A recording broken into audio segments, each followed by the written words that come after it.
What's up, everybody? Welcome into the NFL Brekkie Show for Week 4, alongside my good pal from Sydney, Laurie Horesh. I'm Phil Murphy, near our Bristol studios, separated by a continent and an ocean, still chatting NFL. And Laz, here we are. Up until a couple of years ago, this was the quarter point of the season for most teams in a 16-game schedule. 4 games in, but now it gets to the real stuff, right? Now we got buys. The Browns, Chargers, Seahawks, and Bucks are on a bye next week for Week 5. Seahawks still have some business to take care of. They visit the Giants today on ESPN and ESPN2. Whether you're watching in the U.S. or in Australia, U.S. kickoff is a quarter after 8 p.m. down by Laz, a quarter after 11 a.m. Sydney and Melbourne time, Australia Eastern Daylight time now. Got the extra hour of sleep, Laz. How you feeling now as the season has entered October? You know what I did with that extra hour of sleep? You know what I did with that, Phil? Did I get more energy into my system? Did I allow myself to rest as I'm into my 30s now and the early risers don't hit as easily as they used to? I don't bounce back like I used to. Hell no, I just, watched a ton more football. I watched a bit of the London game. We watched a little bit of the Toy Story execution with the Jags and the Falcons over there in England. I watched a little Ryder Cup action was going on. I had the golf flowing through my veins before that. I struggled to go to sleep that night. So I'm an absolute mess from a sleep standpoint. From a football standpoint, I'm starting to feel a little sharper. You mentioned we're getting into this thing. This is week 4. There's a reason in the NFL that a lot of teams, when they scout players in the NFL draft or in free agency, look at a recent 4-game sample size or a top 4-game sample size. Advanced scouting, when teams are looking at upcoming opponents, often look at that month, that 4-week sample size, and see, okay, let's get a substantive look at what this team is telling us they're good at, what they struggle at, what they're really about, what their, quote, wait for it, their identity is. That's where we're getting to at this point in the season. We're starting to see the true selves, the reveal. They show us when someone tells you who they are the first time, you have a tendency to believe them. In the NFL, I like to think that first time that they really tell you is through the first month of the season as we tick from September into October now. So I'm feeling a little more. Look, my fantasy teams would suggest I don't have a finger on the pulse of anything across the NFL, but from a wider standpoint, from the real world of football, I'm starting to feel like we're all getting a little bit of a gauge for some teams and for some fan bases. That gives you a bit of buoyancy, a bit of jubilation, a bit of confidence that this thing may go somewhere. For some others, the concrete reality that it's getting late pretty early and we might need to start looking at some 2024 draft picks and the class coming up. That's starting to set into. Yeah, Laz, it is that time of year. And when Mike Tannenbaum, he actually said this last week on NFL Blitz, it just stuck with me. He said the hardest thing in the NFL to do is forget what you just saw. And not that we're discounting what happened in week 4, but you need to take it in light of what happened in the 3 weeks prior to it. Laz, that's what we are here to do. And I'm rocking my Bills NBA Jam shirt because Josh Allen and Stephon Diggs were absolutely magnificent in the game of the week. Diggs targeted 7 times, had 6 catches, well over 100 yards, 3 scores. And it's every week there's a new team we need to discuss as Kings of the Mountain. 2 weeks ago, it was your Cowboys. And then last week, it was the Dolphins who put 70 on the Broncos. And now it's, who's going to stop the Bills? And next week, we'll be sitting here a week from now. It'll be whoever won that 49ers Cowboys game in the featured game Sunday night here, Monday morning by you. But we're taking a broader scope, right? If you have any questions, fire away. We're happy to chat Bills, Dolphins. But for us, we want to look at these teams that in recent years have invested in their quarterbacks and where they might go. They're kind of like those penny stocks, right? Like if you got in on Monster Energy or Nvidia or Tesla at the right time, your stock's going through the roof.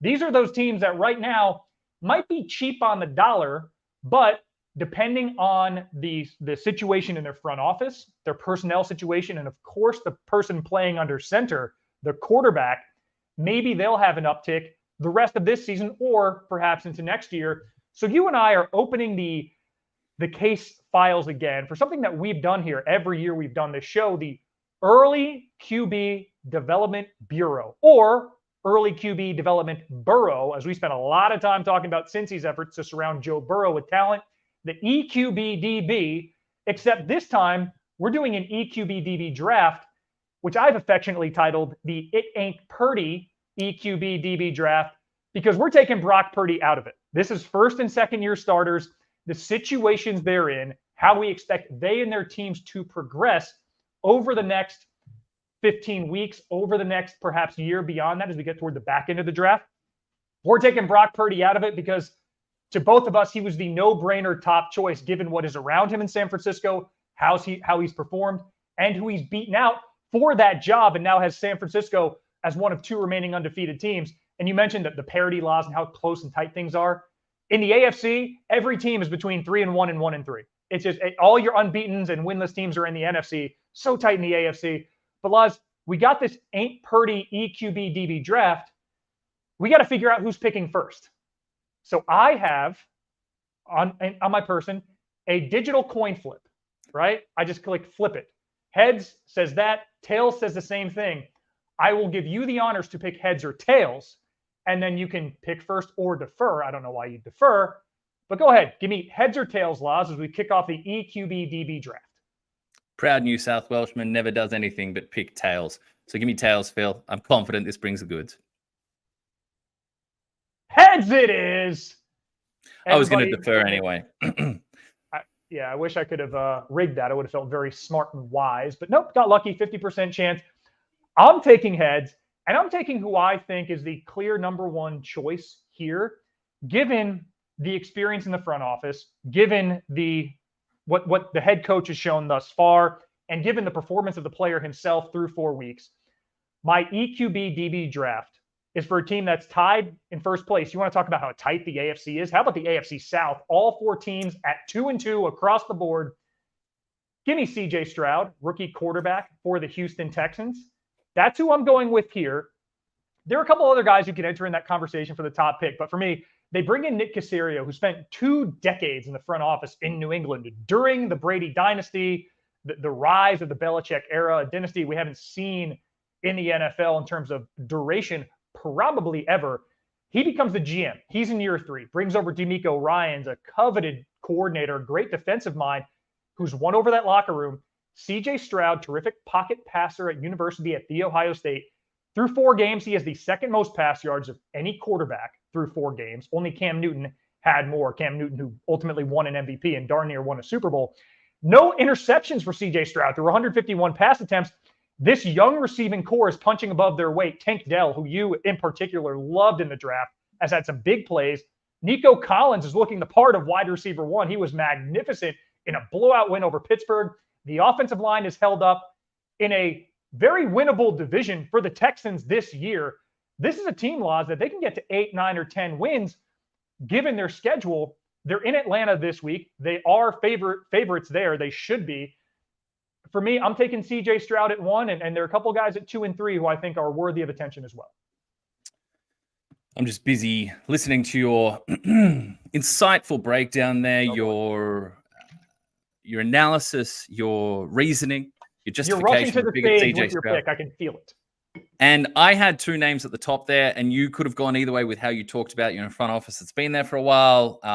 Some credibility certainly earned in another AFC South front office. There's been some odd moves, particularly at the quarterback position, but there were 2 teams I thought you could go for there, and I'm actually going to reach to the top of my draft board, to the number 1 pick, but not just yet. I do want to say on the Stroud pick, I think you hammered a lot of absolute money numbers there.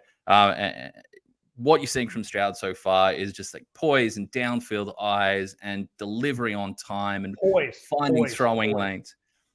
Finding throwing lanes, everything seems on time and crisp, and putting his receivers, and you mentioned Tank Dell, Nico Collins had a massive game. You've got John Mechie returning and healthy, having a couple of nice moments there. Robert Woods, Dalton Schultz attacking the seam route, seeing that before in the state of Texas, and throw in the old man in the room, Robert Woods there. You know he's bringing solid veteran vibes to that wide receiver room. It just all seems to make sense, and it looked a whole lot more promising and ascendant than perhaps another young quarterback that we saw on show in that contest. We might touch on that a little later. Back to my pick. 2nd overall, Anthony Richardson from the Colts. The setup there with Shane Steichen. I had him. Tags were touching. I was going back and forth between Stroud and Richardson. Stroud certainly had the health through both of their first 4 weeks in the season in their rookie campaign so far. But I'm going to go with Anthony Richardson. This is why I was going to defer if I had the choice. So I'm not too mad getting the 2nd overall pick. Richardson falls to me, look, I think explosive. We saw 5 quarters where it was just electrifying. He missed week 3, comes back and really kicks that thing into gear late. In a narrow loss to the Rams, it could look a couple of balls stick to hands from Anthony Richardson. He's working with these tight ends that are very far from household names. Ogletree, it's not Alec, it's not Kevin. Drew Ogletree getting some big snaps there. We're seeing Mo Ellie Cox rumbling. We're seeing Granderson rumbling. There's a lot we're seeing develop new young talent, tight end position with the Colts. He's seeing Richardson create from the pocket. Josh Downs has instant chemistry there. Michael Pittman has a slow game, a quieter game than his previous contest, but as a big 2-point conversion, he's spreading it around. He's hitting different parts of the field. We know that the damaging work that he does with his legs, finding the end zone yet again on the ground. Look, Anthony Richardson in that Steichen offense is a beautiful match made in heaven. I think, yes, they could upgrade. I like Pittman. I like Downs. I think Alec Pierce hasn't taken steps we need going forward if we're looking at the scenario around him. The offensive line had backups in there, both in the interior and at the tackle spot in this one. So you'd like to see some more solid play, perhaps a future investment in that offensive line, get it back to where it was a few years ago. But knock, knock, knock, who's returning? Whose training window has been opened up? Who could play in the next week or two? Is practicing one Jonathan Wednesday. Taylor back? He's practicing Wednesday. He's fitter than me, that's for sure. He's going to be out there looking good, looking healthy. You get JT in that backfield. I love what's set up there for Richardson. I think he is mentally so far above what I think were a lot of lazy reports in the draft process. I think a lot of people saw 13 games, low completion percentage, some interceptions, and said, we've seen these guys that don't have enough, starts on the wall, don't have enough, haven't got enough college experience. We know how this goes. People throwing around names like Mitch Trubisky in that sense. But what was put on Richardson's plate at Florida, combined with the lack of receiving talent he had there, the amount of drops, the bizarre route trees we were seeing run by some of his teammates there on the Gators, I think he has shown so much. There was so much beneath those numbers. The fact that he's always been able to evade pressure, and his pressure to sack rate has always been fantastic. We see a lot of these young quarterbacks come in, and we'll touch on a few more of them through this draft, come in and start to take a lot of negative plays and get beaten to the ground. A lot of pressures turn to sacks. He's always been someone who's been able to negate that. I think, a tough, close loss. They don't get the Rams march down in overtime and walk that thing off with Puka Nacua in for the go-ahead there and take that thing home. But I think Richardson has only shown so far that despite the physical gifts that he came in with, where he tested like an elite wide receiver, elite offensive skill player from a mental standpoint, he's there. It's a great mind meld that he has brewing with the likes of Downs, with the likes of Steichen. So I'm happy there. I've gone on too long. I'm going to throw this one back to you, but that's gone off the board like we might have thought to AFC South quarterbacks. And I'm pretty happy sitting there with Richardson as you take it with the 3rd pick. And Oz, this is where it starts to get spicy, but quickly on Richardson, it was a digestible through 3 games, 2 starts, because he did miss the game with a concussion in week 3, relying on zone reads and that the things you can't teach, the things that translate quickest to the NFL, his size, power, speed, cocktail that he presents, and first quarterback in NFL history to have a rushing TD in each of his first 3 starts. But what I liked from Richardson, when they were down 23-0, you're thinking, all right, this Colts team with that quarterback under center isn't built to come back from 23 down. Well, no, they opened up the playbook. He was throwing it 15-yard routes on passes of 15 or more air yards in week 4. He went 6 for 11 passing and almost 15 yards per attempt with a touchdown and no pick. So he showed he can make some big boy throws in situations, and predictable passing situations. And then just the poise, a word you used for CJ Stroud, I think is applicable here, 2 for 2 on 2-point conversions to even force overtime. I know there are no moral victories in the NFL, but with where the Colts were last season and drafting a quarterback that you're saying, okay, ceiling is high, maybe it's a longer road there. I mean, they're 2-2 as well, and we're an overtime situation against LA and a great comeback effort from being at the top of the division and tied for top of the AFC at 3-1. So I agree with your analysis there, and that Richardson is among the best choices for the EQB DB draft. I agonized in my 2-3 rankings, and I actually had Richardson 3rd. I may wear this one. Because I've seen a little up and down for my number 2. But when he's good, how good is your good? It's darn good. And I'm going back to a lot of mine is head coaching stability, front office stability, and the ability to build around the talent. Of all the names on this list, I think this is the second longest tenured head coach and the longest tenured general manager. Matt LaFleur, Brian Gutekunst, GM for the Packers. They have 3 picks in the first 2 rounds of the draft. They have their own picks, and then they have the Jets' second-round pick because of the Aaron Rodgers trade. Because of Rodgers' injury, that's not going to be upgraded to a first. But still, you're talking a pick. You're going to have 2 picks probably. I mean, the Jets aren't looking like they're going to win a ton of games. You have the ability to build. The O-line, when healthy, is good. There's some concern now about David Bakhtiari, what that may mean. But they have a strong O-line in front of them. Wide receiver and tight end need is undeniable. But there seems to be more of a rhythm now between Jordan Love, my pick here, and Romeo Doubs. They're getting better and better week over week. Had some good connections late in that loss to the Lions at home. That's not one you want to see. But the reason I ended up going Jordan Love at 2 is schematically, it seems like they're warming Jordan Love up to a lot of these vertical concepts that are going to be opened when Christian Watson is fully fit back from his hamstring injury. We know what Green Bay has in the backfield with Aaron Jones and A.J. Dillon and their ability to, especially Aaron Jones, do some special things out of the backfield and some multiple things. Christian Watson is a 9-route, post-route, burning threat. He's had issues with drops. Undeniable. But Jordan Love, though his completion percentage is low, his yards per attempt on these deep routes and his yards per attempt overall is pretty decent. And honestly, you look at like completion percentage in a vacuum. I mean, go look at C.J. Stroud's completion percentage in a game that everybody's clamoring for how great he was. He was 16 of 30. That's barely 50%. Anthony Richardson was barely 50%. It's an effective. The ball's hitting the ground when it's incomplete. It's not getting grabbed by the other team.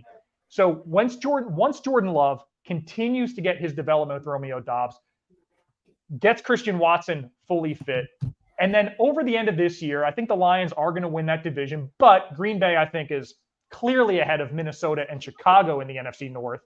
I think this is going to be a team that finishes around that 9-8 mark, maybe 8-9. I'm going to go ahead and say 9-8 for them this year. And then with the draft capital they have and the young connections out wide, it's a team. It's a buy low team, but I think they have found their quarterback for the next half decade or so. I'm going Jordan Love, 3rd overall with my second pick. Yeah, I think there was a tier there. I really do. I think there were 3 teams at the top there. I was hoping one might slide out and I might be able to nab them with my second overall pick, because I think you do see a jump off there. And look, praise the Packers that, whilst the David Bakhtiari situation is nowhere near as stable as we'd like, nowhere near as stable as the Packers would like, Packers fans would like, week in, week out, especially when Jenkins himself has had some health issues as well. They do have depth there. They have a knack of spending day 2, day 3 picks and finding future Pro Bowlers and above average starters on the offensive line. So you see the structure. You mentioned the longevity on the brass of the team, the coaching, the front office side of things, as well as it's not just the incumbent general manager. It's like the tree that these guys flow from. Yeah. That's been so long established there. Their patience, and they set you up with surrounding talent, tight end position, the wide receiver position, the offensive line, Aaron Jones on a snap count in his return. But we saw to start the season just how explosive he still is. An argument perhaps for capping running back workload throughout their career, given how explosive he's looking as he's reaching his late 20s compared to some others.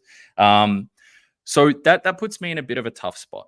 Yes, that really does. It does. And I'm looking at the board and I know the name that I'm going to go to. And I know where I am. I just want to, I think, start by saying,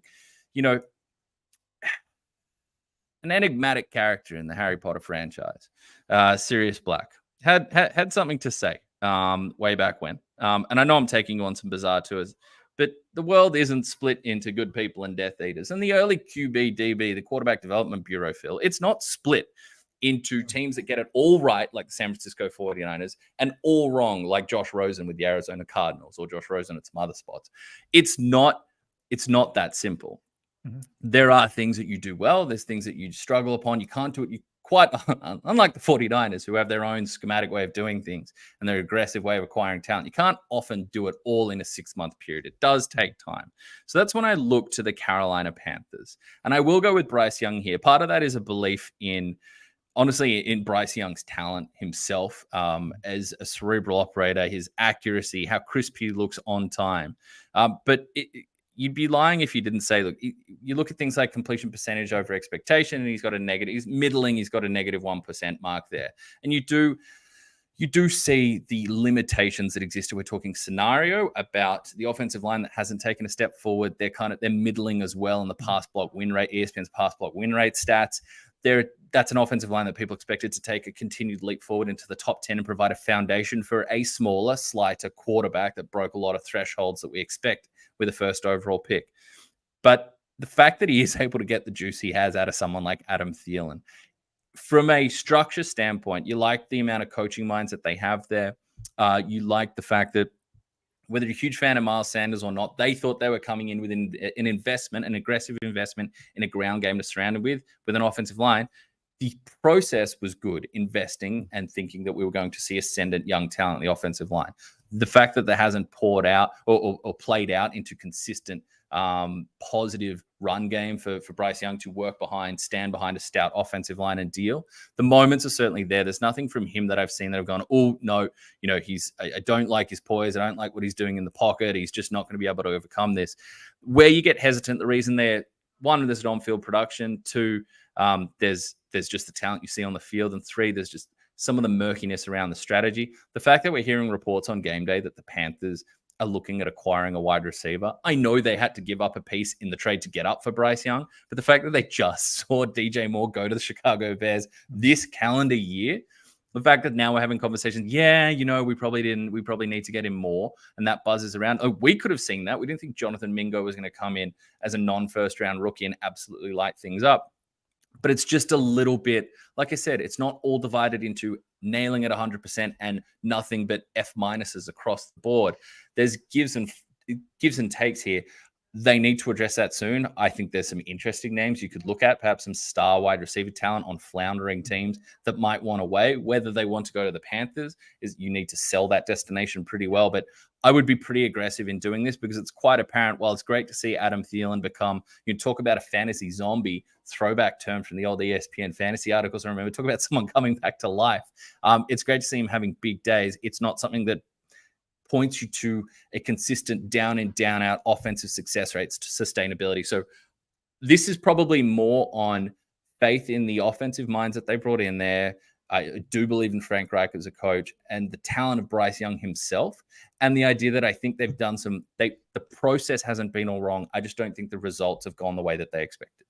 Yeah, Oz, I mean, a lot of your points, I was splitting hairs between Young and the pick I'm going with. In fact, on my little notes here that I keep referencing, I have arrows because I went back and forth. I don't think the Panthers are going to be buyers. Trade deadlines in 29 days. They don't have a first-round pick because of that trade to trade up and get Bryce Young. So their first pick, it's going to be early round 2, but it's going to be round 2. And they have Brian Burns sitting there, who is a coveted defensive player for them that a lot of teams who are contenders, I think, are going to want on their side. I don't see the Panthers they're already 3 games back in the division of Tampa at the top of the division. And I think New Orleans is going to get it together as well.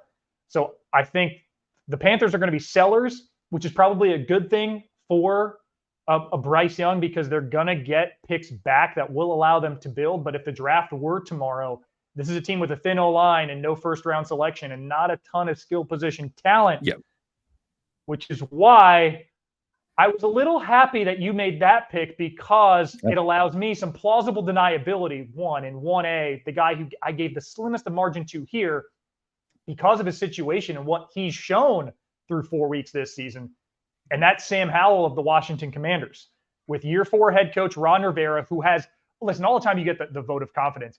The backing that Rivera has given Howell seems sincere. Year 1 under Eric Bieniemy, we know what Eric Bieniemy did in Kansas City under Andy Reid. The receiving targets in Washington are deep. Terry McLaurin, any given moment, can look like a wide receiver 1. Jahan Dotson had his catch radius is ridiculous for his size and mobility. Had the game-tying touchdown at the siren. Curtis Samuel, we can go on. They have tough running backs. Brian Robinson had a game. I was surprised that Philly was able to come back with how well Robinson was running. That's a credit to Jalen Hurts and A.J. Brown and their ability to start. Washington funneled them to the middle of the field in the first half. Philly had success outside the numbers and really spread things out. And it was a terrific game, one of the better quality games we'll see all season. My concern for Sam Howell is that offensive line. He's taken a beating. He has 24 sacks, which is 7 more than anybody else in the NFL this season, 7 more than Justin freaking Fields. And the night and day for Howell when he's pressured, he clocked 1, so that counts for the 34 attempts when he was not pressured. But he was 79% completions for 279 yards and a touchdown. Laz, the 12 times he was pressured, he was 2 for 7 for 11 yards and 5 sacks. And when he gets pressured, I mean, things collapse very quickly. So Washington has a responsibility. EQBDB, we are here to protect the quarterback. They got to do something with that offensive line schematically in the interim, as they do look like a team that's capable. Their next 3 games are Bears, Falcons, Giants, all winnable for the team we saw yesterday. I know we don't want to – the team we saw 2 weeks ago against Buffalo got throttled. But how this offense moved the ball against Denver, 35 points, how this offense moved the ball in the first half in particular against the Eagles and in that game-tying drive with 1:43 left, what Sam Howell has shown in spurts, they got to protect him with an offensive line. If they don't, they'll get swallowed up by the Seattles of the world, or maybe even the Rams, heck, who are trying to get into that wild card picture. He has by far the most starts of any quarterback. Excuse me, he has the second most or third most starts, actually. We'll get to the guy who has by far the most starts. But he's been in that team. He's been in that system. He has the vote of confidence from Ron Rivera. The offensive line for me is the determining factor if this team can get into the wild card picture over a team like even Green Bay, who we mentioned earlier this year. But it's why I do like Sam Howell for my third pick. And frankly, I do like him just above Bryce Young because of the skill position that's around him, because of the coach and offensive coordinator he has, and then the draft capital that they have, just having that first round pick for next season. Yeah, again, and look, our boards are looking a little too chalky, a little too same, because that was the 2 that I was going between there, Bryce Young, Sam Howell. Look, Sam Howell, from an off-target standpoint, from completion percentage over expectation, he's sitting pretty in the top 10. It is that consistency week to week. And because of their opponents, because of that you weigh in, how much is week 1, week 1 can be a little bit of a wonky week at times. But jumping from, just getting away with a victory against the Cardinals to playing it tight against what we just saw recently against the Philadelphia Eagles, to getting absolutely, getting shellacked and putting up 4 interceptions. They've beaten the Cardinals and Broncos, great. They've lost to the Bills and Eagles, which could be a Super Bowl matchup, great. There's a lot of space between those opponents. And such different ways. They're home to the Bills and they get absolutely pasted. They're away to the Eagles and take that thing to overtime with Sam Howell showing so much. I don't want to throw the word poise around too much. I'm going to go with resiliency in the pocket, because he got taken down on that game-tying drive where he hits Dotson for the game-tying touchdown on the final second of the play. He got hit a couple of times. He got taken down on sacks, and usually sacks can just be right. You take a sack on you got limited timeouts, no timeouts, 60-odd seconds on the clock. They can just end it, and he gets up. He delivers even the second to last play. About 5 seconds on the play clock. And he gets the play. I think he senses pretty early there's heat in his face, pressure's coming, no one's really option. He throws a low one that's either going to be dirted, incomplete, or maybe his receiver can reach down and get a hand on it, but it's not a dangerous throw. But he does it so quickly that the commentators say live in broadcast, hey, he got that away so quickly. There's still time on the clock to go again. So that's what I give praise to. It's just consistency. I think from a week-to-week standpoint, you look at something like EPA per play, and that's where it drops off because of that consistency, because of the negative play. But clearly this guy's in a naturally aggressive mindset, keeps his eyes downfield, likes to fire, likes to put the ball up there, and will take some chances, not in a bad way. He will give that quality wide receiver talent that you outlined. He will give them the opportunities to go and show, hey, we don't just need to be schemed wide open. Did love the design on the Curtis Samuel across the formation play. For the Eagles linebackers there, but we will give that talent the opportunity to show, hey, you don't need to make us wide open. We can elevate, climb the ladder, get up there and make the 50-50 ball and 90-10 ball. Okay, so now for me, there's a tier drop off. So the snake draft has gone your way. Yeah. And this is tough. Because I've got a final 3 names here. and I have a firm one in the 8th spot, which surprises me. And I went back and forward with my 6 and 7 rankings, and I think due to organizational just instability and as well some press conference comments that I think can certainly be taken in a certain way, I'm going to knock a certain team down a 7 or a certain situation. I'm going to take, and I don't feel good about this at all, I'm going to be taking Kenny Pickett with the 6th pick. I think this Steelers offense, the Matt Canada offense, it's like, when you go to the dentist and you have to sit there with the fluoride, or at least when I was a kid, you had to sit there with the fluoride in the foam, like mouth guard, and it just sat there and it was just like grinding and irritating. Yeah. And it was just sitting there and it was almost nausea inducing. That's what I'm getting from a Steelers offense that, they don't start their best running back because I think Jaylen Warren is a better running back than Najee Harris. In a game against the Texans, Najee Harris was the third best. This was one of his better games. He was still the third best running back on the field behind Warren and Dameon Pierce from the Texans. The run game, you're seeing collisions in the backfield between teammates, between running backs and quarterbacks, running backs and offensive linemen. It's so messy. Credit to Najee Harris. One thing he does have is some contact balance. He's able to, stay upright and turn a couple of his biggest runs were off plays that just the design and the execution was awful off the snap. Nothing from a passing standpoint looks on time, at pace, wide open, with clear yak opportunities. It's squeezed, it's tight, it's restricted, it's constraining compared to what we're seeing from CJ Stroud, just hitting his guys in stride and letting them cook after the catch, or hitting teardrops over the top to guys that have gained a step. That offense is a struggle. The offensive line is far from, a decade ago. They've tried to make some improvements, but I think against a pretty soft schedule to close 2022, people pointed to that back half of the season as, hey, there's signs of life. I think it just looks chaotic for Kenny Pickett.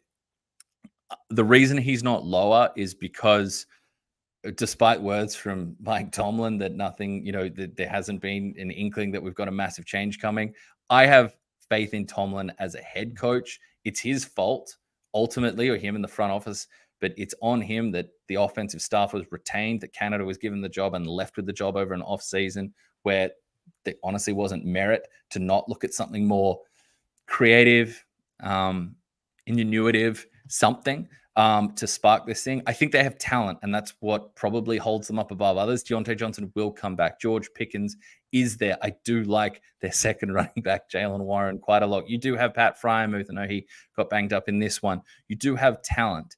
There's been moments of Calvin Austin, but the sparks that we saw in the preseason with over-the-top shots to Pickens and Deontay Johnson, and people going, the Canada offense, it's changed. It's going to be unleashing Kenny Pickett's desire, and he does have a clear-cut desire to be a playmaker. What you're seeing right now is a lack of trust from Pickett. He doesn't look like he trusts the pocket in front of him, what he sees, what's being called. I think what I fall back to here is some raw talent, or some proven talent at the wide receiver position. A team that, from a surrounding standpoint, you at least know the defense is usually going to keep them competitive and allow him some time to find rhythm in games. And a head coach that, despite recent showings, I have faith will eventually get a better mind in there at offense. But we're getting into slim and grim pickings here. I don't feel great about this. I would much prefer to have Howell's situation as my third option than Pickett. That's about the best justification I've got for it at this point. Okay, Laz, we have 2 left. We have 20 minutes left in the show. Quick recap of our It Ain't Purdy EQB our Early Quarterback Development Bureau draft guys who we think we're drafting them and their situation. I have CJ Stroud, Jordan Love, Sam Howell. You have Anthony Richardson, Bryce Young, Kenny Pickett left on the board. And we call it the It Ain't Purdy because Brock Purdy's situation is number 1, clear cut. 2 through 9 after that is what we're drafting. Remaining, we have Desmond Ridder and Aiden O'Connell. We can be quick here because I don't think either of these guys are going to carry us too far. Just to quickly touch on your point with Pickett, before his injury, which it seems like all accounts are, it's not serious, which is good for everybody. 8 of his 15 completions were at or behind the line of scrimmage. 3.1 yards per attempt at the time of his injury on those throws. The Matt Canada offense is going back in time. It's frustrating for a neutral, let alone a Steeler supporter. CJ Stroud was at 10 yards an attempt in the same game against a good Steelers defense. Yeah. And in a game they were winning handily. Kenny Pickett was less than half of that. Was less than half of that. And on those throws, 8 of his 15 behind the line of scrimmage. So remaining, we have Desmond Ridder and Aiden O'Connell. Well, one, we have schematic concerns with Desmond Ridder, a very conservative scheme, perhaps too much so. He's got a good O-line. He's got Bijan Robinson, clear need at wide receiver, and then a bunch of defensive needs. Taylor Heineke's right in his rear view. Aiden O'Connell, Jimmy Garoppolo's dead cap money. He's locked in through at least next year. They do have a solid receiving core, terrible defense. Golly, dude, if they'd be at the bottom of the division if Denver didn't miss an extra point in week 1. I'm going to go Ridder. I'll go Ridder with my last pick. I know we've seen 8 starts from him. It wasn't a misread of coverage. It was just a bad decision on the pick 6 that functionally ended that game against the Jags. Route combination that Herm Edwards broke down for us on the blitz, where you could see the corner was just sitting on that comeback route for Drake London, and he had Matt Collins wide open and was looking at the right half of the field. It wasn't a progression thing. He just rolled the dice when he shouldn't have. Desmond Ridder with Kyle Pitts, got to get him more touches. Bijan Robinson. I'm going to go with Ridder, though it wouldn't surprise me, Laz, if in 3 weeks Taylor Heineke's the starter. Yeah, this isn't exactly the contest between two that I'm so stoked that I won, given they are both of our bottom of the rankings. I had Ridder last because I'm out on him. I as much as I like the talent there, it's the unknown. It's the unknown versus the known, right? Yeah. Whereas and the known for me is done. Those back to back, those picks, those throws, just ending a game that should have been further apart. The Jags and their issues on key down and distances, third down, not pushing this thing out further than it could have been. Is different conversation for a different day. They have different the lowest conversation, average yards on third downs and one of the worst completion percentage. The math doesn't make sense. And no, it doesn't. And it's a team that, this game should have been wider than 10 points. The Falcons are still hypothetically in this, but whilst the talent from an offensive line and skill position is there, and Bijan Robinson, making a really awful Desmond Ridder 4-yard pass look spectacular with a one-arm pluck and then making someone miss and converting a first down. I'm out. I don't think he has it. So at that point, that scenario just becomes null and void for me. There's still something to see from Aiden O'Connell. What stopped O'Connell, who had a lot of hype through preseason and a really nice showing before we get to regular season proper and Jimmy Garoppolo takes over, Josh McDaniels, putting quite a bit of blame, it seemed, at his press conference on young Aiden O'Connell, despite the fact that what were you doing to counter the fact that Khalil Mack was teeing off with 6 sacks on your young quarterback? That's exactly what you don't want to be putting in there. You do have Devontae Adams there. You do have, some talent at the wide receiver position. Jacoby Myers has looked good. Jacoby Myers. Yeah. Hunter Renfrow making an appearance from the other realm. Where did he go? But Josh Jacobs obviously in the backfield as well. But that offensive line continues to be a worry. The defense, look, I don't feel great about this, but that's all we really need to say about those two. But I want to make it clear, from a Falcons standpoint, it's time for Taylor Heineke. It is time. You mentioned, Drake London didn't even expect that ball. He would have seen the coverage that was surrounding him at that point. A surprise is going in. He was running a pick play. His part was to, conspicuously get in the way of Matt Collins' man. Clear it out. But like I said last week with Arthur Smith in this offense, it's not cute what's going on with this usage, with this execution. Need better. And look, I'm usually a little hesitant about diving in on sideline cam shots, and we don't really know what's being said. It could be passionate agreement. It could be antagonistic. They could be arguing about, whether they thought Ross and Rachel really should have ended up together at the end of it. You don't know. But when you're seeing Desmond Ridder extend for a little dap, little high five, little fist bump, something, and Mac Hollins palm that off. Don't want any bar of it. Yeah, that's enough for me. I will say we'll throw one more out here before we get into the hot take hotline. Is Brad, thanks for making me feel worse about my team, the Panthers, guys. Hey, I think there was some nice things we said. I think four was, it could have, 4 shows a lot of faith in certain elements of the operation. Like I said, I think the process hasn't been bad, but I think the results have made them a little unsure. And that's why we're seeing some of this interesting messaging about wide receiver acquisition, given what happened in the past 6-7 months. All right. And some of it comes just no offensive touchdowns against the Vikings' porous defense. We're not writing the mail, Brad, but we are delivering it. So I apologize.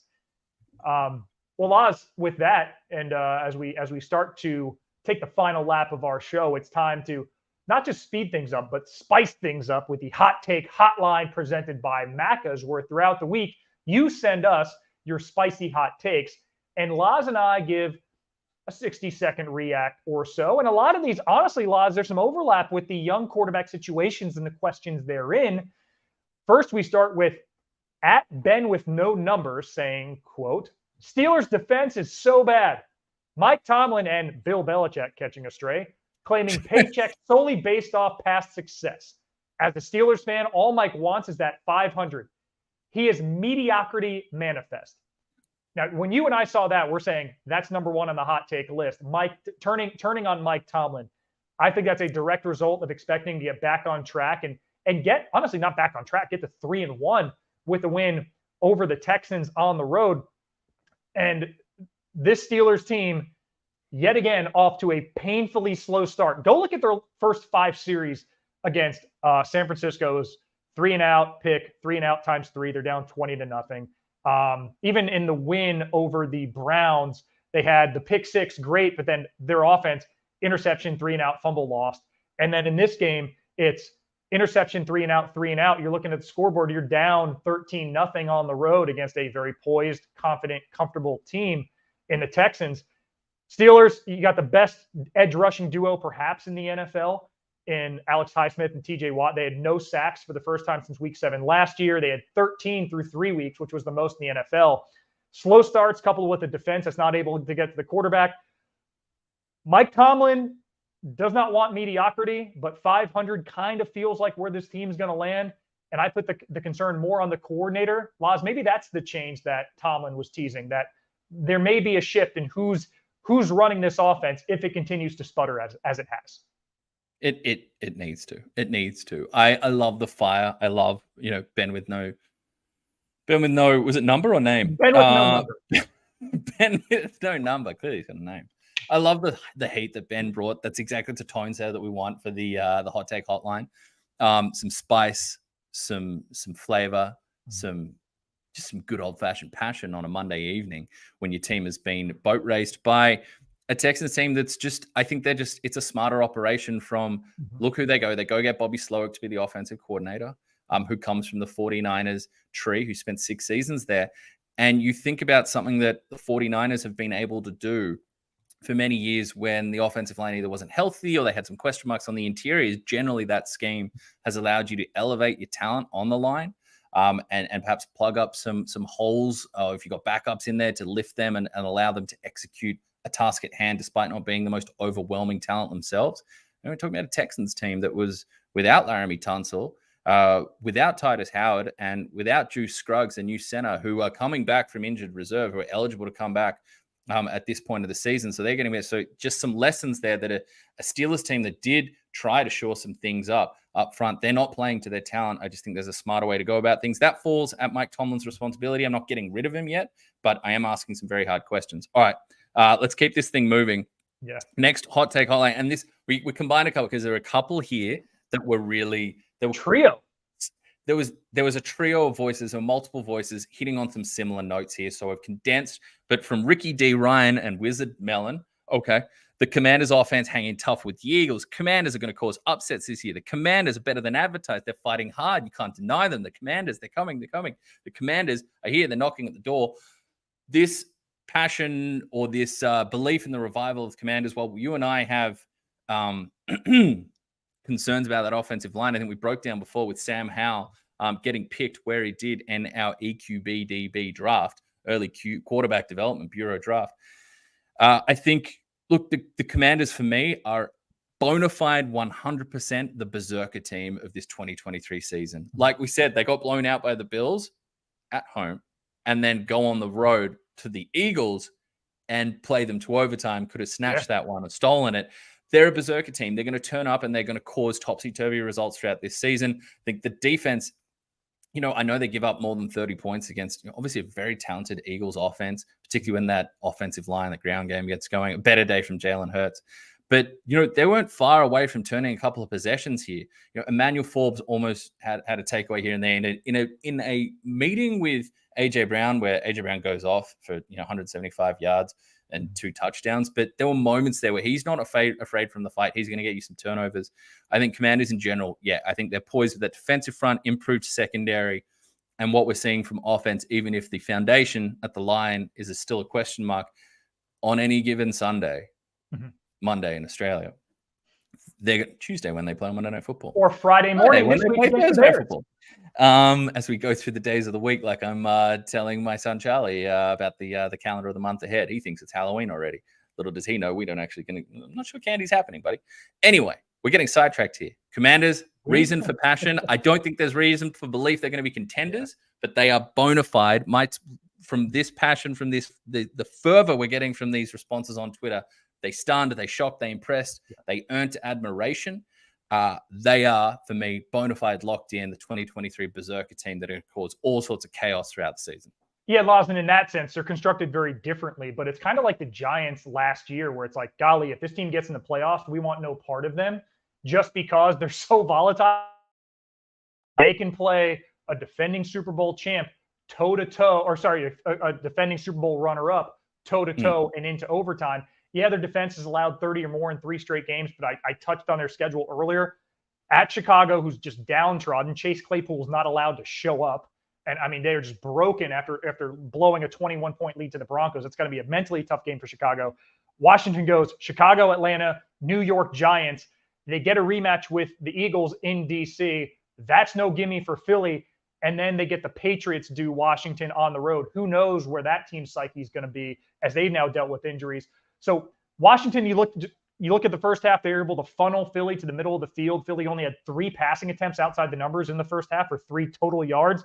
Second half, they were able to make that adjustment, free up A.J. Brown on the outside, make a run at it, tip your cap to the superior personnel that Philly has, but Washington gained a lot of respect. They have an avenue. I didn't think they would. They have an avenue to that 9-win mark that could get them in the wild card picture. Well, as I mentioned, the team they play in the last 5-game stretch, the Patriots. We do have a Patriots hot take from O to the G and C Watts. The Patriots were embarrassing. WTF, which why the face? WTF was that performance by the Pats. Yeah, the Pats, it's been a rough start. Lost 55 points scored through 4 games. That's the fewest since 2000, which was Bill Belichick's first season in charge. And now they get rough news today. Christian Gonzalez, who's the NFL Rookie of the Month for September, shoulder injury. He's likely to miss some time, as is Matthew Judon, their terrific pass rusher, a biceps tear for him. And Bill Belichick tried to defer some of the blame off of Mac Jones today. He's like, listen, when you give up 2 defensive touchdowns, which the Cowboys got on them in a 38-3 loss, worst loss of Bill Belichick's illustrious head coaching career. He's like, listen, you don't confine it to 2 plays. It's oversimplifying it, but you can't give the ball away in those situations. So Belichick saying a lot of things at the same side. And it's funny because Mac Jones actually had some vertical success in spurts, but really struggled on the short routes. He was 6 of 15 within 10 yards of the line of scrimmage. 6 of 15, that's 40%. That's the lowest for any Patriots QB since ESPN started tracking that data 17 years ago. Look, it took me this long to get to talk about the Cowboys. And when you mentioned that the Steelers have the best pass rushing duo in the NFL, I felt almost the need to jump through the screen, come visit there, bring the microphone with me. But look, I think part of this is, yes, you're playing against just a very angry and motivated Cowboys defense that got absolutely humbled and embarrassed and out-efforted against the Cardinals. And they had Zeke coming back in his return to AT&T, and they were fired up and they were limited. Look, they shut down the run game, a offensive line that I don't think any of us were particularly enthused about for the Patriots coming into the season, and then has, like so many teams, has suffered some losses, and you do see some replacement players come in. They were overwhelmed, overmatched. There's times when Mac Jones is throwing some really nice touch and finding receivers. He found some early movement against that Cowboys defense. It's actually quite a repeated trait that teams are having some success against the Cowboys defense in the first drives, and then they tend to be able to shut that thing down. I think back to the Giants, another shellacking that this Cowboys defense put on another team. But look, Patriots fans, I just don't think that offense is set up and built to succeed in 2023. There's a power run game that isn't very powerful, isn't very consistent down in, down out behind an offensive line that isn't overwhelming. And from a wide receiver standpoint, what did we expect? Kendrick Bourne has games where he delivers above his, reputation or his paycheck, but the Tyquan Thornton experiment has not played out. Drafting a sprinter easily 2 rounds ahead of where you thought he might come off the board. The Juju Smith-Schuster edition. I mean, Juju Smith-Schuster coming from position in Kansas City where he's playing a secondary zone beater role when you've got obvious attention being paid to Mahomes and being played to run game and being an improving run game when he was there with Pacheco. And then obviously Travis Kelce. Took us 50 minutes to bring up that, 51 minutes. I think it's probably a record for an NFL show in 2023 season so far. Cash it if you have the over. I don't think it was realistic to expect that he was going to be some sort of elevating force. From a passing standpoint, there's no explosion. There's no consistent matchup winners. And then Mac Jones starts to force it, which is not his game. He is on time. He is accurate. He's on schedule and reading things out well and going where the play says the ball should go versus the coverage. He's creating, and Adam Schultz wanted his name mentioned, but Deron Bland has shown he's got more interceptions than anybody else since coming into the fold as a 5th-round rookie in 2022. Another pick 6 for him. He's got 2 touchdowns on the season, 2 interceptions against Mac Jones on the day. You're throwing across your body. You try and you got away with one. You don't have the strongest arm in the world as it stands, but you got away with one with Kendrick Bourne a couple plays early. You try to go back to that well. And number 26 from the Cowboys houses it. He's passed in his 3rd year, is a little past the early quarterback development bureau, theme of today's show. But if we were looking at that, you're forcing him into habits that aren't his and they're not good. And that's on him as well as the design around. And I think it's fair to ask questions of Bill Belichick. This responsibility falls with him as general manager and with roster control. What exactly are we building towards here? Because from a passing game, our hot takes, our friends online have illustrated where they're at. From a run game standpoint, you didn't exactly make Cowboys fans feel like they missed Ezekiel Elliott.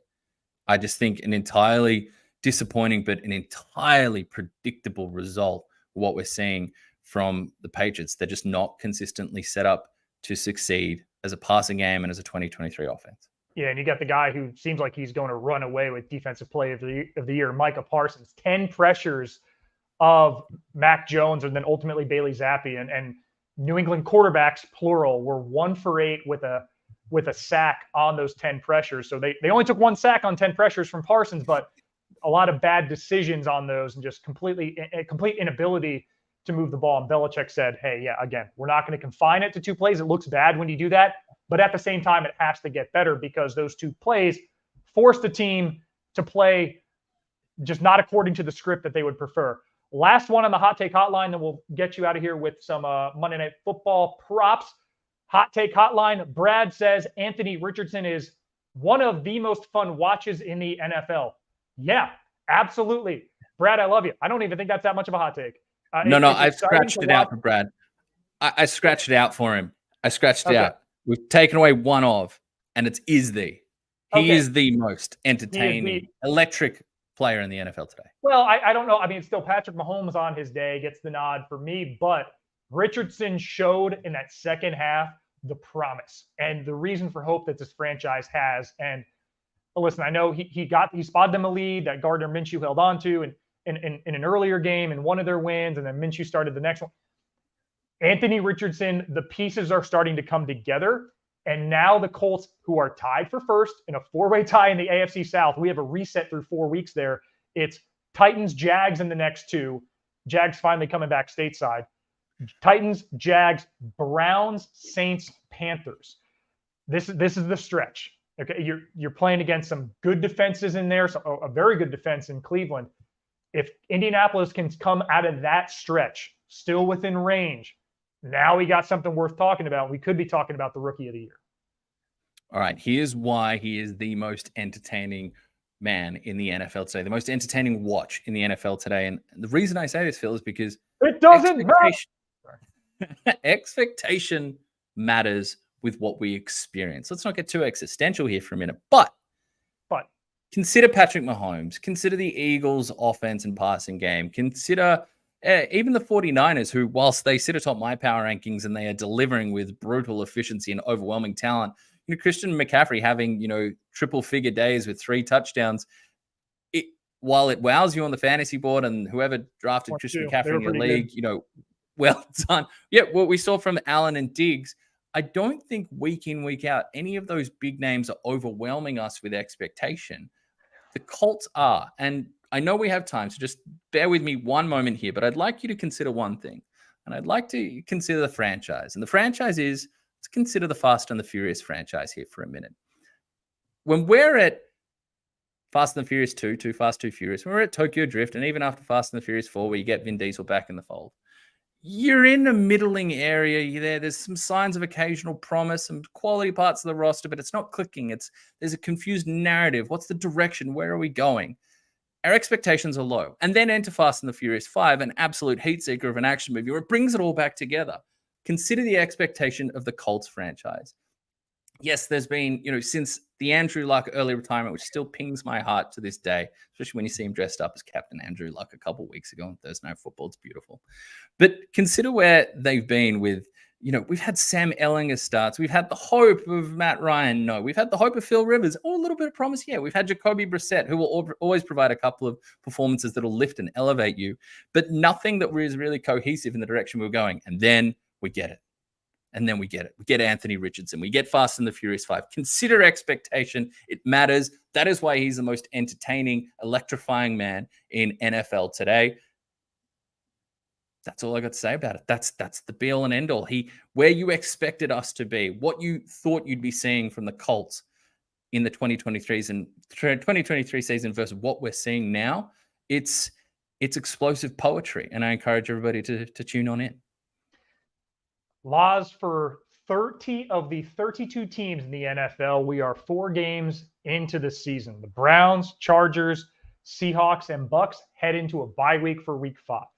But 2 teams are left to close out week 4. Monday Night Football, Tuesday morning by you. Kickoff at 11:15 on both ESPN and the Manning Cast on ESPN2 for both the American audience and the Australian audience. Seahawks at the Giants. This line just moved. It's all I've been checking on my phone. Seahawks are giving 2.5 in New York. Total in this game is 46.5. Laz, it's time for popular demand, brought to you by Tab. And as we sit here today on the season, this is a team effort, but it's also a competition. Team PM, you can decide who that is of the two of us, is plus $1.40, plus 1.4 units. Team LH, minus $4.15, minus 4.15 units. So Team LH, if you would like to lead us off and perhaps get your train back on the tracks. Yeah, look, it's not a pretty looking figure. I can point to a couple of numbers where I've literally hit on the number and fallen short by half a yard or fallen. Yeah, it's not looking great. It's an early hole that I've got to dig myself out of. I've done it in the past and then, blown the lead later in the season. But still, it's fine. Yeah, just get out of the it's okay. Okay, so first up, let's go combined rushing and receiving for Kenneth Walker. The number is over 85.5 yards at $2.05.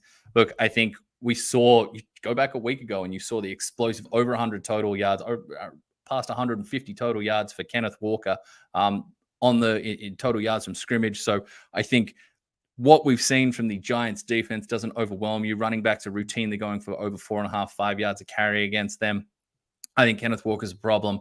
And I think when you consider the Giants are at home, you'd like to see, whilst the big name receiving weapons that the Seahawks do boast, you'd like to see take running game on the road, allow you to control the environment a bit there, control the tempo. So I like Kenneth Walker working out of the backfield as a receiving option, as well as his ability to go and get 85 yards in one play. Look, hold on. Let me say 86 because having fallen short by half a yard a couple of times, I'm not going to do that this time. 86 yards in one play. He has that type of game-breaking talent.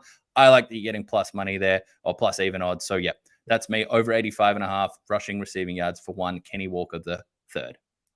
Laz, it goes according to the game script that I foresee. And again, since this is a collective effort, I'm cheering you on from across the Pacific and then across the entire country. Coming into this game, I was looking at that total. In the last 3 years, when the home team is the underdog, this line opened with the Giants as the favorites, and Saquon Barkley's status has swung it to where the Seahawks are getting -2.5 at $1.90. When home teams are underdogs on Monday Night Football, last 3 years, unders are 12-3. That includes last week, the Eagles hitting the under, and I gave the first half under for that game. It hit. I didn't love the first half under here because Seattle's been so volatile in the first half. You look at their first halves, it's a complete counter to how the rest of the game goes. You look at the Giants' first halves, they're the worst team we've seen in 34 years. Their -57 point differential in the first 2 quarters through 3 games is the worst in the NFL since 1989 Packers. So I'm taking the Seahawks -0.5 point. So they have to score more than the Giants. If it's tied, the Giants cover. Seahawks to be ahead at the half, that pays $2 even. In a game in which they're giving a field goal, I love that number at even money. I don't want us to just totally be heaping on the Giants in this one, but the numbers point to a certain direction. 4 interceptions through 3 games points to Daniel Jones being a little sloppy with the ball, a little sloppy with protecting that ball through the air. So I'm going with Daniel Jones over 0.5, over half an interception. So to register an interception in this one at $2.15. I don't think anything we've seen from the Giants offense so far, it hasn't taken the steps we wanted. It hasn't shown consistency. We haven't seen Daniel Jones, whilst last year was a lot better in terms of a safety of possession standpoint from Jones, he was down the bottom when you looked at average yards to the sticks or average depth of target with a lot of scenarios. The ball was put in his hands to make plays. It really was get the ball out of your hands quick near the line of scrimmage and let your playmakers do the work. Let the yards after catch hit. So far this season, we haven't seen a progression in him advancing the ball downfield with success and efficiency, even with the addition of Darren Waller. I think he puts the ball in harm's way. And whilst this is not the Legion of Boom, and obviously some injuries have impacted how quickly we could see that devilish cornerback partnership for the Seahawks take a stranglehold on opposition passing defenses, I think there's enough talent and enough energy from a Pete Carroll-led team to cause a couple of turnovers in a big spot, prime time, make some noise, and start to build some momentum for a Seahawks team that has struggled to find any consistent rhythm in 2023 so far. Laz, you said prime time. That is a perfect segue. I actually had this number, and I've taken this wager. It got as high as $2.20, and that figure on tab is better than anything I've seen in the States. Still, $2.15 is better than anything I've seen here in the US. I believe the best number I got it at here was where I can wager is +110. Daniel Jones, 16 touchdowns to 18 picks in his starts without Saquon Barkley, which appears to be the case heading into this game. But you said the words prime time. In his career, lunchtime is prime time. Daniel Jones, 1 for 11 as a starter in prime time. That includes 0 for 6 on Monday Night Football. Yeah, the Seattle's defensive backcourt only has 1 interception on the season. Again, I'm saying I agree with your pick. My wager, though, is looking at the yards the Seahawks defensive backs have allowed. 328 pass yards per game allowed. That is dead last in the NFL. 7.8 yards per attempt is 28th out of 32 teams. They are struggling. I think the Seahawks get off to a hot start. I think the Giants play better after halftime. The line's too close for me to give a wager with any confidence. If I had to pick, I'd lean Seattle. But I think the Giants are going to be throwing the ball a lot in the second half. It is a pristine night here in the northeast of the United States, 22 degrees Celsius. I like Daniel Jones to go over 32.5 pass attempts at $1.95. I think playing from behind, game script, he gets some rhythm, starts to complete some passes, maybe gets overconfident. I think he does and throws a pick. So, Laz, I hate to say it, we're in lockstep, which historically hasn't been great for those out there. So we do urge you to wager responsibly, but those are our tips. I have the first half Seahawks giving half a point at $2. I have Daniel Jones over 32.5 pass attempts at $1.95. Laz, you have Daniel Jones to throw at least 1 interception at $2.15. And then Kenneth Murray over 30. Kenneth Walker, yeah. Kenneth Walker, not the linebacker for the Chargers. Kenneth Walker the third over 85.5. Combined rushing and receiving yards at $2.05. Where'd you get them at? $2.05. $2.05. That's terrific value all around. And of course, you can head to tab for more markets on Monday Night Football. I believe there are 130 of them. I VPN'd in to get one last check before we did that. And before you do wager, you got to ask yourself, what are you really gambling with? For free and confidential support, call 1-800-858-858 or visit gamblinghelponline.org.au. All right, Phil. Well, we've gone past the hour mark totally predictably, as we do. But I feel like this, I think my closing statement mirrors what we said at the start. I feel like we're starting to get some teeth into this season. You got the 4-week sample size almost done. One more game to come. Tune on in. What better way to spend your Tuesday than if you're at work, get the second stream open, second screen, get the stream going. We've got ESPN, we've got ESPN2. You've got your options to watch Monday Night Football action. And according to me and Phil, watch the Seahawks, puts a little bit of struggle, a little bit of a stranglehold on that Giants offense. Maybe we start to hear little home boo birds come out for the G-men. Yeah, and recent history suggests that this is going to be a struggle for Daniel Jones, absent Saquon Barkley at home in prime time. Seahawks a prime opportunity to try and keep pace with that freight train San Francisco atop the NFC West. But I think more realistically for them, keep a good footing in a wild card picture that heading into the season we thought they'd be very much involved in. But their secondary has struggled. Maybe Danny Dimes has some heroics left. So measure of intrigue heading into that game again. The game kicks off in about 1 hour's time.